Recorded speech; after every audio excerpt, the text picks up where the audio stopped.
Alright, in this special bonus episode, it's time for some reading time, finally.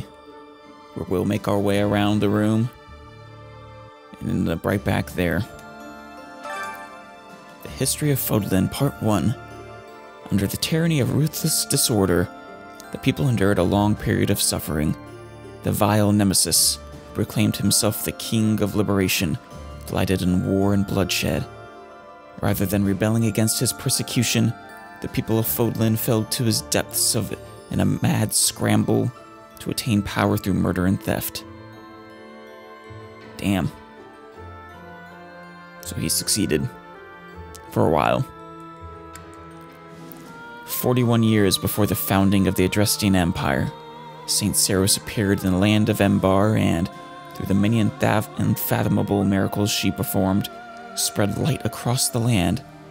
In doing so, she joined the shattered hearts of the purest people of Fodlan, who went on to form the Holy Church of Saros. Still think that was probably Rhea. Imperial Year 1, the founding of the Adrestian Empire. In the first year of our calendar, the glorious Adrestian Empire was founded. Its name was gifted by an oracle, and its future blessed by the goddess, Sothis. Its capital, Embar, was chosen to govern the southern reaches of Fodlan, where the divine Saint Saros also lent her power. It's too bad they've had a falling out, huh? But it covered the southern reaches of Fodlan. What about the northern? Because Adrestia did span the entirety of Fodlan at a time, didn't it? Imperial Year 32, the War of Heroes. Wilhelm Paul Resvelg, the inaugural Adrestian Empire, or Emperor, raised an army in pursuit of the unification of Fodlan. Okay, First Unification War. With his might, he hunted and destroyed any house's territory that dared to seek more power. Well, except himself, apparently. Imperial Year 46, the Battle of Gronder. Oh, hey. I wonder if they'll write about this Battle of Gronder eventually. An intense battle erupted at Gronder Field, where the houses that were allied with Nemesis and the Imperial forces of the Adrestian Empire clashed. There, the Imperial forces emerged victorious. Oh, so Nemesis was still alive at this point then. But... right. Here...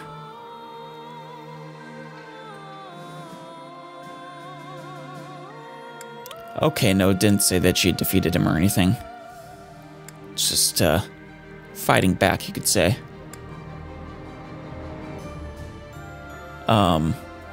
There, the Imperial forces emerged victorious. Imperial Year 91, the Battle of Tailteen. The houses that were allied with Nemesis once again faced off against the Imperial forces. This time at, I'm probably saying it horribly wrong, Tailteen Plains. There, the evil Nemesis finally fell, and the Empire secured a momentous victory. That's where the... so this is when Nemesis died, though. Wow, 91 years, at least. Right? No. Over 150 years, it looks like. Because this was 41 years before the founding of the Empire.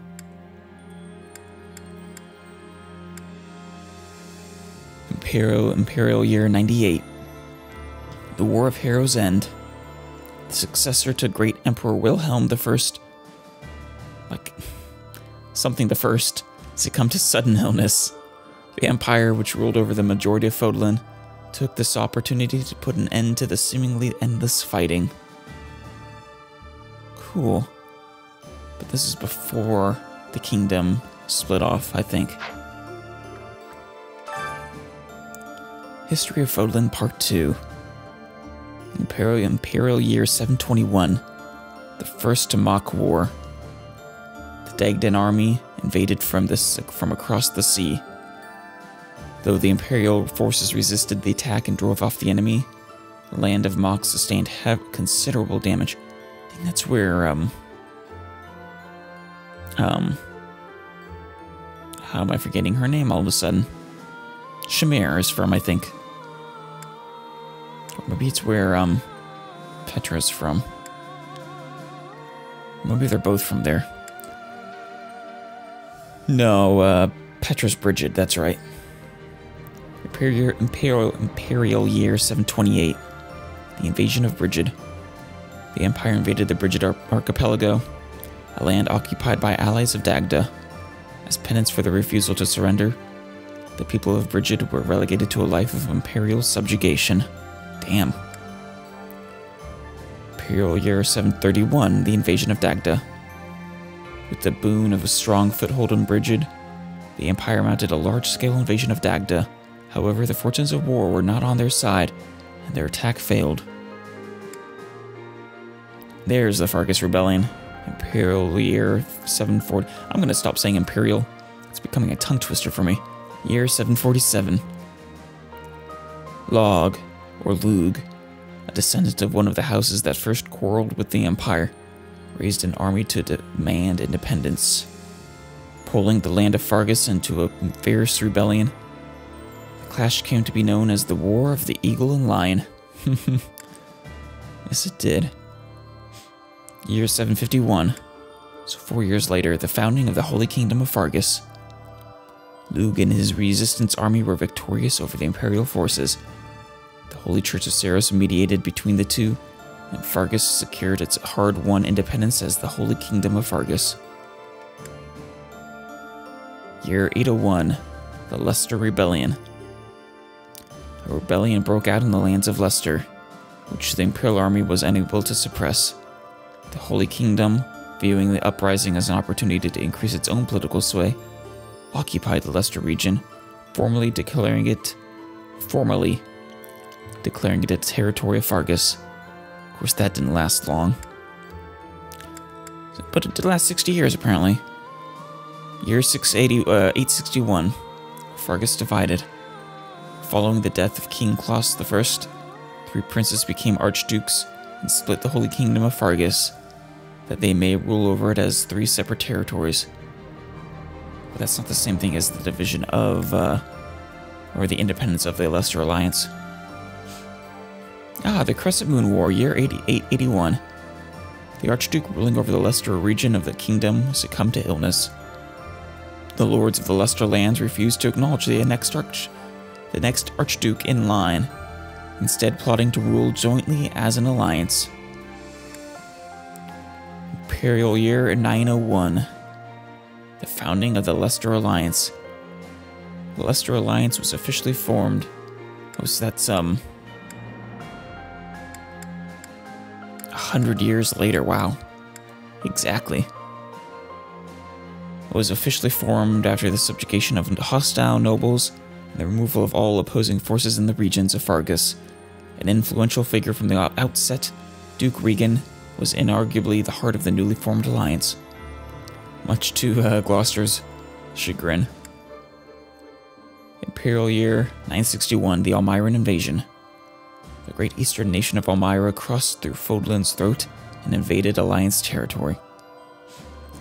The Empire dispatched troops in order to help conquer this threat, and the attackers were just barely driven off. Imperial year 1101. The construction of Fodlan's Locket. Took them a while. To defend against future Almiran invasions, the Alliance, the Kingdom, and the Empire joined their efforts and resources to construct the indomitable fortress known as Fodlan's Locket. Cool. I forget what year we're in right now. Damn, they don't give us the year. Ooh, but you know what will?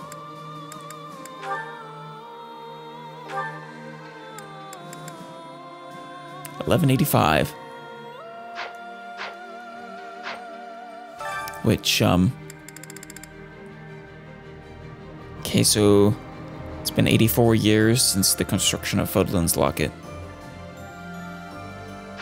Cool. Next up.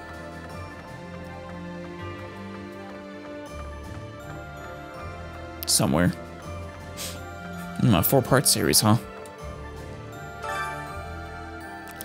Register of Kingdom Nobles. Oh boy. Ready to dig in. A register of prominent noble houses of the Holy Kingdom of Fargus. This document is expressly for official use by the Church of Saros.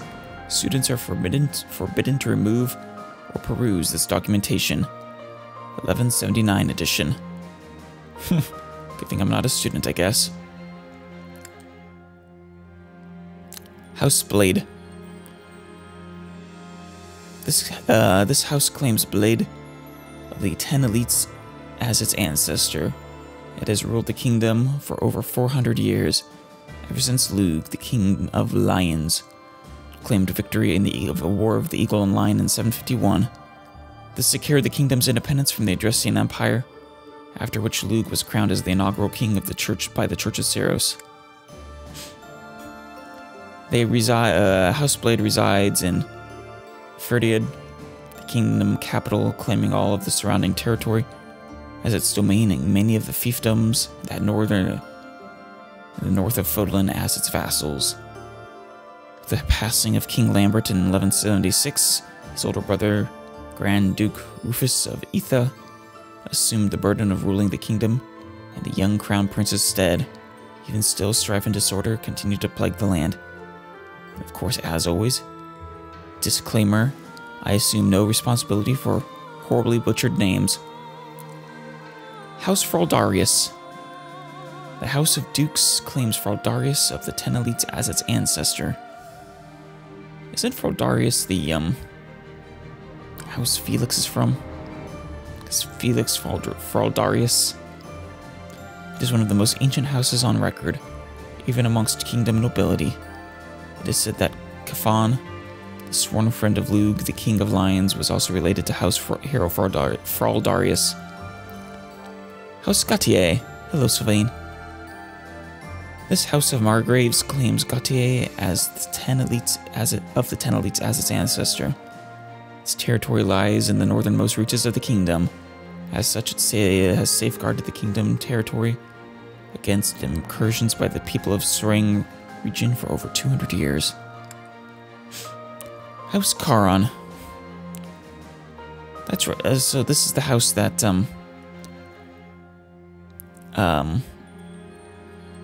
Catherine hails from. And while not the house of Lysithia, she does possess the crest. This house of counts claims Charon as the 10 elites as its ancestor.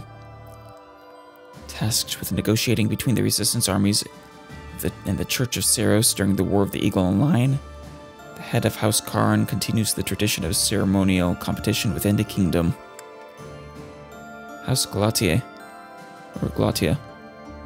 When House Daphnel, once a cornerstone of the Leicester Alliance, was divided in two over an inheritance feud, half of them have defected to Fargus and established House Glautier, which was granted the noble title of Count. Much of its territory consists of a frigid wasteland where severe famine occurred in the early 1170s. House Rowe, a noble house that once held territory in the Northern Empire and the fortress city of Arianrod, was constructed within its domain. It revolted against the Empire and pledged the entirety of its territory, including Arianrod, to the Holy Kingdom of Fargus. For this contribution, it was awarded the noble title of Count. And finally, House Clyman. This house originally held no more than a lordship over a single castle in the west of the kingdom, but it was awarded the noble title of Viscount for its great success in the subjugation of the Duskar region of 1176. Afterwards, it was granted the Duskar region as its feudal state. I'm sure I won't remember much of that when it comes to time to do the kingdom. A register of alliance nobles. Yes, yes. For expressly forbidden. House Regan. Hello, Claude, the leading house of the Leicester Alliance and descendants of one of the 10 elites. In the Crescent Moon War of 881, they spearheaded the move toward independence from the kingdom, as well as the establishment of a republic by its former vassals. They have held the esteemed responsibility of leading the Alliance Roundtable ever since, much to Gloucester's chagrin. The position of this house of dukes relies on the noble rank bestowed upon it by the kingdom, well before the Alliance's founding. Oh, okay. The current Duke Regan's heir, Godfrey, right, was written in 1179, died in an accident while on duty. While he did leave behind a surviving daughter, she is presently unaccounted for. Huh. I don't think Claude's ever mentioned this. This missing daughter, maybe I just forgot. House Goneril. Descends of one of the 10 elites, it is a military house that is chiefly tasked with military strikes and defense against the Amiran army, mostly due to its territory's position in the east. Lord Holst, the next head of the house, is widely renowned as the Alliance's bravest general. Yeah, the oldest family does good. House Ordelia. Oh, Lysithia. A house of counts with lands in the east of Leicester territory. In 1167, it was involved in House Rhym's rebellion, and the Empire retaliated by repeatedly meddling in the house's internal affairs, leading to a sharp decline in its noble standing. Poor Lysithia. House Gloucester. Descendants of one of the 10 elites. This house of counts hails from southern Leicester territory. The territory head of house is ambitious, excels at public relations, and has an influential voice among the 5 noble families with voting rights at the Leicester Alliance Roundtable, second only to House Regan. Well, second for not much longer if, Lawrence's father had his way. House Edmund. House of Margraves with land in the north of Leicester territory. Its beneficial trade policies, emphasizing fair use of its personal harbors, have awarded the house a great deal of clout, to such a degree that it was eventually accepted into the ranks of the 5 great lords of the Alliance. Oh, I guess that's like their security council kind of deal. Their current head of house is a renowned orator. House Edmund. Who was that? I'm forgetting. House Daphne. Descendants of one of the 10 elites and formerly among the 5 great lords of the Alliance. Lost much power due to internal discord. For the last several generations, no head of House Daphne has borne a crest. Oh. In spite of this, it still maintains its status as a noble family. Interesting. So, Judith doesn't have a crest then. Come on. Register of Empire Nobles Part 2. Is this Part 1 then? It's out of order. Someone didn't put these back properly. A register of prominent nobles, or that ever, I've been going backwards maybe. A register of prominent noble houses of the Adrestian Empire. This document is expressly yes. House Fresvelg, the most distinguished noble house of the Empire, tracing its roots all the way back to the great Emperor Wilhelm. It has been the governing house of the Empire for 1100 years. Whew. That's a long reign. In addition to the first emperor, its lineage is also traced back to Saint Saros herself. Really now? Which is why generations of emperors are believed to bear the crest of Saros. Huh. I'm really looking forward to the Empire run. House Fresvelg resides in Enbar, the imperial capital, claiming all of the surrounding territory as its domain. It boasted supreme authority both within the Empire and without until the insurrection of the Seven in 1171, in which much of its power was stripped away by the nobility. In recent years, a series of misfortunes has plagued this storied house, and some believe dark clouds hover over the future of the Hrusvelg reign. Yeah, well, unfortunately I think it's gonna end with Edelgard. House Iger. I think this is, Hubert's house.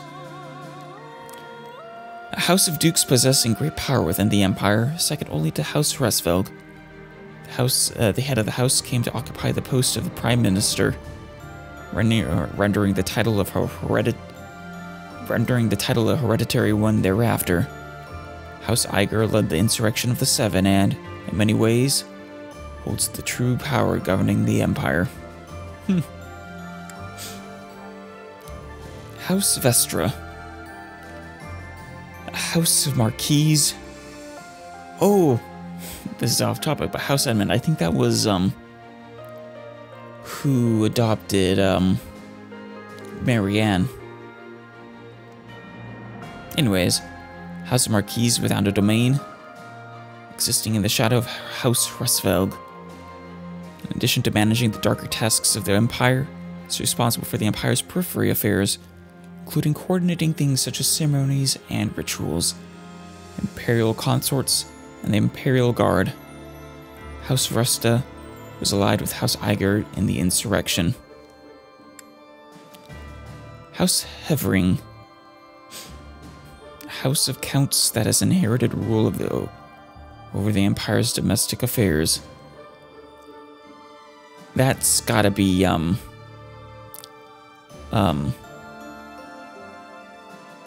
the guy standing behind me. Linholt. Am I saying his name right? House, containing, yes. Particularly those relating to administration, finance, and the judiciary. Linhart. That's it. It frequents clashes with the Minister of Military Affairs over these matters. Much of its territory lies in the Ogma Mountains, and as such, it enjoys the fruits of lucrative mining industry. Or was Linhart from the Ministry of Military Affairs house? Now I forget. House Bergleys. A house of counts that has inherited rule over the Empire's Ministry of Military Affairs. So I think one of them was Ferdinand and the other was Linhart. It commands all the armies that do not directly belong to the Emperor. During the times of war, the head of the house becomes the Imperial Army's commander-in-chief. Their territory encompasses most of the Empire's main breadbasket, Ronder Field. House Farley. I think this one is, Bernie.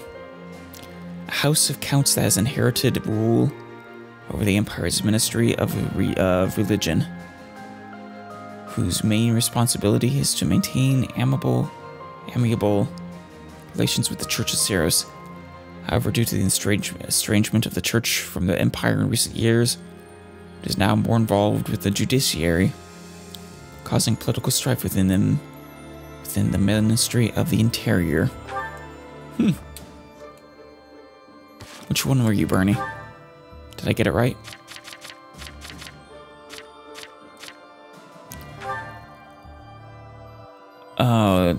Yeah, Varley. Bernie von Varley. A register of prominent nobles. House Girth. A house of dukes that has inherited rule over the Empire's Ministry of the Exterior. Diplomacy, foreign relations, and relations between the various provinces and the capital fall under its purview. It worked hard to secure the ceasefires that ended both the Bridget and Dagda campaigns. Though complicit in the insurrection, it remains distant from associated houses. House Arundel. Formerly a minor house of the Empire, as head of the house, when Volkard's younger sister became betrothed to Emperor Ionius IX, Volkard was granted the title of Lord Arundel. Having worked closely with House Iger, House Arundel is seen as one of the chief instigators of the insurrection of the Seven. House Hrim, House of Imperial Viscounts resisting the Emperor Ionis IX's policy of power centralization, set out to join the alliance and secure independence from the Empire, but they failed. But were unable to overcome the Imperial Army's intervention. In the aftermath, the house's main genetic line was wiped out. God. Its current head is head of house is an adoptee. Damn. That sucks. House Nouvelle. A house of Imperial Viscounts with territory on the western coast of the Empire, centered around its namesake harbor city of Nouvelle. The house flourished thanks to commerce with Dagda, Albinia, Brigid, and other territories. Even still, it fell to ruin in 1175 after permitting the combined forces of Dagda and Brigid armies to make landfall. Oh damn, wait. That's recent. What has been happening?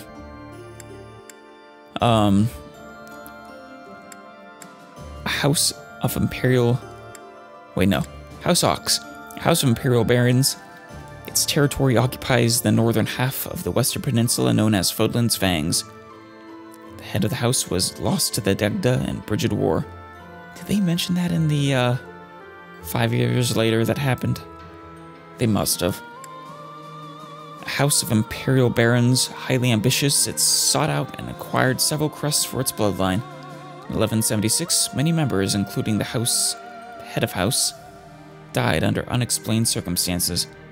The deed was attributed to the heir, Emil, as his whereabouts are unknown. Leadership of the house fell to a distant relative. Well then. Whew, that was a lot. A lot of dry reading, but here we go. Ooh, the Book of Saris, Part 5. Part 2. Part 1. Where are the other parts?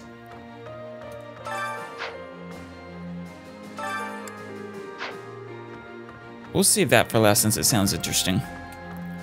But clearly there are missing pieces. Traveler's Journal, Issue 1. A record consisting largely of the world outside of Fodlan. The author's identity is unknown, and they have clearly experienced these places firsthand. Elmira. A great kingdom to the east of Fodlan. Its territory borders that of the Luster Alliance, with the precipitous mountain range known as Fodlan's Throat acting as the dividing line. Its people maintain a strong legacy of horsemanship and relish in the thrill of battle. This vast kingdom is rich in fertile prairies, deserts, and mountain ranges. Albinia. A continent to the northwest of Fodlan, its frigid climate is home to numerous rare and valuable species of flora and fauna. However, the human population there is extremely small due to the intense cold and the frozen earth, which is unsuitable for growing grains or other food crops. That sucks. Morphus. Morphus is the name of the metropolis of magic to the southeast of Fodlan. Ooh, that sounds cool. As well as the boundless desert that surrounds it. In the distant past, it was called the City of Illusion.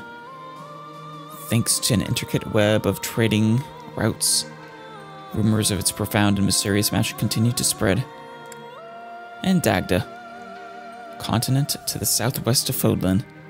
Due to its extreme distance from Fodlan, rumors of this relatively unknown world abound.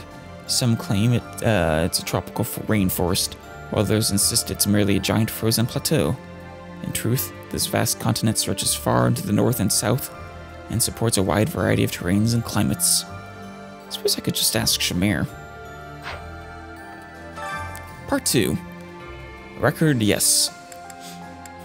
Brigid, an archipelago nestled between Fodlan and Dagda. It is a land of plenty that is often heralded as the perfect union of the gentle sea and the nature's bounty. Both Fodlan and Dagda have long vied to claim this territory as their own. Sreng. Sreng was once the name of an enormous peninsula to the north of Fodlan. Today, only the northern half has kept the moniker. The southern half now falls under the dominion of the Holy Kingdom of Fargus.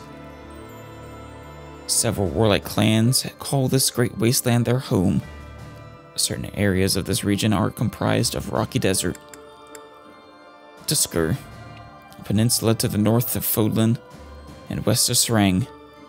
The people who once inhabited this area were decimated, and now falls under the dominion of the Holy Kingdom of Fargus. The land boasts nothing noteworthy to make it desirable travel destination. Harsh, but rumors of valuable minerals waiting to be unearthed abound. So we could have like a gold rush or something. And finally, the Ogma Mountains. An enormous mountain range, summit south of central Fodlan. To the west, it forms the border between the Empire and the Kingdom, surrounding Garreg Mach and cutting across the Empire territory. Right. It's where we're nestled. It is home to many animals and plants that cannot be found elsewhere, as well as a plethora of valuable mineral deposits. Cool. Now, it's unfortunate that there's missing entries. The Book of Saris, Part 1. The Revelation. The goddess is all things. She's heaven above and land below. She's eternity incarnate. She's the present, the past, and the future. Her eyes see all. Her ears hear all. Her hands receive all. Hear that, Sothis? They're talking you up quite well. She who is graced with the holy word of the divine goddess, who bore witness to her magnificence, is the one called Saros. She is the messenger of the heavens, the bridge between the lands above and below, and her blessings shall bring tidings of peace to all. Yes, she will. Wait.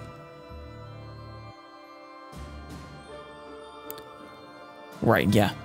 So Rhea, if my theories stand true, is who they're talking about.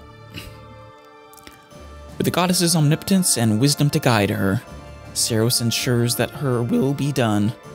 As the goddess's sword, Saros wards away evil. As the goddess's child, Saros makes emperors of mortals. As the emperor's wings, Saros elevates her people. As the goddess's voice, Saros spreads the word of love. I mean, she is dedicated to Sothis. The sublime sword is entrusted to you. That sublime sword is entrusted to you. Those emperors are crowned before you. Those wings clear your path. That voice whispers words of trust. May the blessings of the goddess follow you always. Come on. Book of Saris, Part 2. The Creation. In the beginning, amid the great cloudless ocean, Fodlan came to be. At the end of a long journey, the goddess glimpsed the land, and there alighted. Oh, the goddess glimpsed that land, and there alighted. Upon that sacred ground, she breathed life into the world, and created all of the creatures upon it. By the goddess's hand, plants took root, birds took to the sky. The animals roamed the land. Last of all, she created humanity. When the humans wished for power, she granted it. She gifted them the blessings of the heavens and of the earth. By the way of the magical arts, humanity attained great power, yet unaware that the great power portends great evil.